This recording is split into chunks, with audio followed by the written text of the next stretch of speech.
ሰላም ጤና ይስጥልን የዩቲዩብ ቻናላችን ቤተሰቦች በእያላችሁበት ሰላምታችን ይድረሳችሁ። የዕለቱን ዋና ዋና መረጃዎች ይዘንላችሁ ቀርበናል። አብራችሁን ቆዩ።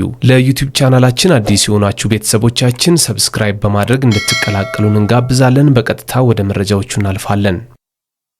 ታዋቂዋ የሶሻል ሚዲያ ተጽዕኖ ፈጣሪ ቦኒ ከዚህ ዓለም በሞት ተለየች። በቲክቶክ እና በፌስቡክ መድረኮች በመቶ ሺዎች የሚቆጠሩ ተከታዮችን ማፍራት የቻለችው ወጣቷ ቦኒ ሕይወቷ ማለፉ ተሰምቷል። ቦኒ በተለያዩ የማህበራዊ ሚዲያ ስራዎቿ የምትታወቅ ሲሆን በቲክቶክ ከ823 ሺህ በላይ፣ በፌስቡክ ገጿ ደግሞ ከ298 ሺህ በላይ ተከታዮች ነበሯት። ወጣቷ ከዚህ ዓለም ከመለየቷ በፊት ባስተላለፈችው የመጨረሻ መልእክት በሕይወት ጉዞዋ ውስጥ የገጠሟትን ተግዳሮቶች በማንሳት ለተከታዮቿና ለሚወዷት ሰዎች በሙሉ ስንብቷን ገልጻ ነበር። በተለይም በማህበራዊ ሚዲያ ላይ የሚሰነዘሩ አሉታዊ አስተያየቶችና የቃላት ጥቃቶች በሰዎች የአእምሮ ጤና ላይ የሚያሳድሩት ጫና ከፍተኛ መሆኑን ይህ ክስተት ዳግም አሳስበዋል። የብዙዎችን ቀልብ የሳበው የመጨረሻ መልእክቷም ለሁላችሁም ይቅርታ አድርጌያለሁ፣ እናንተም ይቅር በሉኝ የሚል ይዘት ነበረው። ይህ አሳዛኝ ክስተት ሁላችንም በማህበራዊ ሚዲያ አጠቃቀማችን ላይ እንድንጠነቀቅና ለሰዎች የምንሰጠው አስተያየት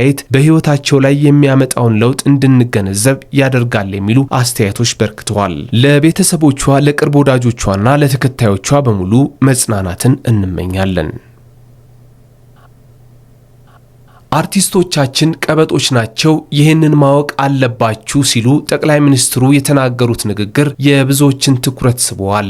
የማህበራዊ ልማት እመርታ ለሀገር ግንባታ በሚል መሪ ቃል በተካሄደው መድረክ ላይ ጠቅላይ ሚኒስትር ዶክተር አብይ አህመድ ስለ አርቲስቶች የሰጡት አስተያየት የብዙዎችን ትኩረት የሳበ ሆኗል። ጠቅላይ ሚኒስትሩ በንግግራቸው የአርቲስቶችን ልዩ ማንነትና ለፈጠራ ስራ የሚያስፈልጋቸውን ሁኔታ በጥልቀት ዳስሰዋል። ጠቅላይ ሚኒስትሩ አርቲስቶች ካላቸው ልዩ ተሰጥኦ ጋር ተያይዞ የሚታይባቸውን ባህሪ ሲገልጹ አርቲስቶች አስደናቂ ጭንቅላት ያላቸው፣ የመፍጠር ብቃት ያላቸውና ልዩ ተሰጥኦ ያላቸው ሰዎች ናቸው ካሉ በኋላ ይህንን ተሰጥኦአቸውን ደግሞ ቀበጥ በሚል ቃል ገልጸውታል። ዶክተር አብይ በዛ ልክ ደግሞ ቀበጦች ናቸው፣ ይሄን ማወቅ አለባችሁ፣ ባህሪያችሁ እንደዛ ነው በማለት አርቲስቶች ከወትሮው የተለየ ባህሪ እንዳላቸው አስረድተዋል። አርቲስቶች ስራቸውን ለመስራትና አዳዲስ ነገሮችን ለመፍጠር ከወትሮው የተለየ ከባቢ እንደሚፈልጉ የገለጹት ጠቅላይ ሚኒስትሩ ማንኛውም መደበኛ ሰው የሚመላለስበት መንገድ አይመላለሱም፣ ኖርማል ሰው የሚያስብበት መንገድ አያስቡም ብለዋል። እነዚህ ልዩ ተሰጥኦ ያላቸው ሰዎች ውጤታማ ለማድረግ የሚያስፈልገውን ምቹ ሁኔታ መፍጠር ደግሞ ትልቅ ፈተና መሆኑን ጠቅላይ ሚኒስትሩ ሳይሸሽጉ አልቀሩም። እነሱ ለመፍጠር ለማሰብና ለመስራት አንዳንዴ እኛ ከምንሄድበት መንገድ ወጣ ያለ ኢንቫይሮንመንት ይፈልጋሉ። ያንን ማሟላት ደግሞ ለኢትዮጵያ ቀላል አይደለም ሲሉ ጠቅላይ ሚኒስትሩ ገልጸዋል።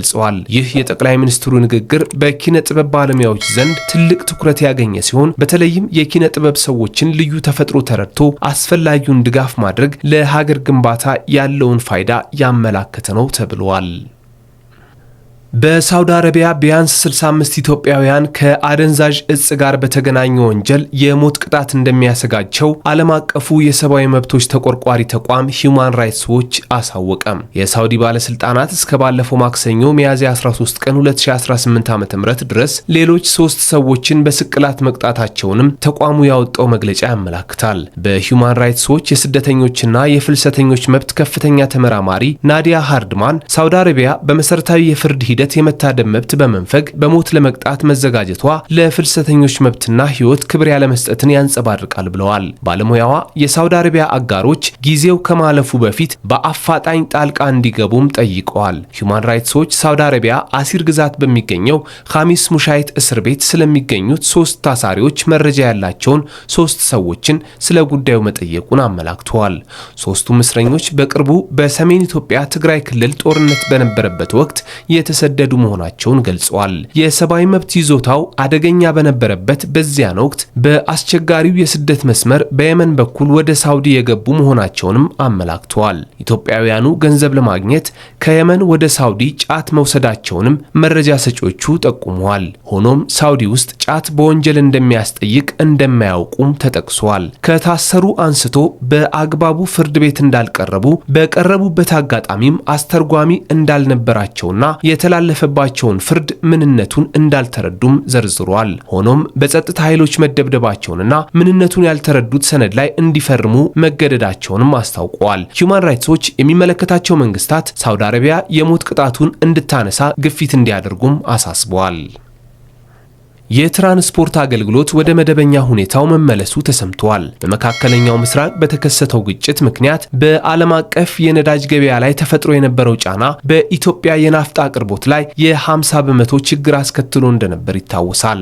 ይህም በትራንስፖርት እንቅስቃሴ ላይ መስተጓጎሎችን ፈጥሮ ቆይቷል። የገንዘብ ሚኒስቴር ይፋ እንዳደረገው የነዳጅ አቅርቦት አሁን ላይ ወደ መደበኛ ሁኔታው መመለሱንም አስታውቀዋል። በትራንስፖርት ዘርፍ የተፈጠሩ መስተጓጎሎች ሙሉ በሙሉ እንዲቀረፉ መመሪያም ተሰጥቷል። ሁሉም የዘርፉ ተዋናዮች መንግስት በወሰነው የታሪፍ ተመን መሰረት ብቻ አገልግሎት እንዲሰጡም ጥብቅ ትዕዛዝ ተላልፈዋል። በአዲሱ ልዩ የአሜሪካ ፓስፖርት ላይ የዶናልድ ትራምፕ ምስል ሊካተት መሆኑ ተነገረ። አሜሪካ የተመሰረተችበትን 250ኛ ዓመት የምስረታ በዓል ምክንያት በማድረግ በምታወጣው ልዩ የፓስፖርት እትም ላይ የፕሬዝዳንት ዶናልድ ትራምፕ ፎቶ ሊካተት እንደሚችል መረጃዎች ጠቁመዋል። ይህ ታሪካዊ የተባለለት አዲስ ፓስፖርት የአሜሪካን የታሪክ ጉዞና ታዋቂ መሪዎቹን ለመዘከር ታስቦ የተዘጋጀ ሲሆን ፕሬዝዳንት ትራምፕ በሀገሪቱ ታሪክ ውስጥ ያላቸውን ጉልህ ስፍራ ከግምት ውስጥ በማስገባት በልዩ እትሙ ላይ እንዲታዩ መወሰኑ ተገልጿል። ምንም እንኳን የሀገሪቱ የውጭ ጉዳይ ሚኒስቴር ጉዳዩን በይፋ ባያረጋግጠውም ከፕሬዝዳንቱ የቅርብ አማካሪዎች የወጡ መረጃዎች ግን ዲዛይኑ ተጠናቆ ለህትመት ዝግጁ መሆኑን ያመላክታል። አዲሱ ፓስፖርት የሀገሪቱን የነጻነት አዋጅና የመስራች አባቶችን ወይም ፋውንዲንግ ፋዘርስ ምስል የያዘ ሲሆን የፕሬዝዳንት ትራምፕ ምስልም ከነዚሁ ታሪካዊ ሰነዶችና መሪዎች ጎን ለጎን እንዲታተም መደረጉ ለ250ኛው ዓመት የምስረታ በዓል ትልቅ ስጦታ ተደርጎ ተወስዷል።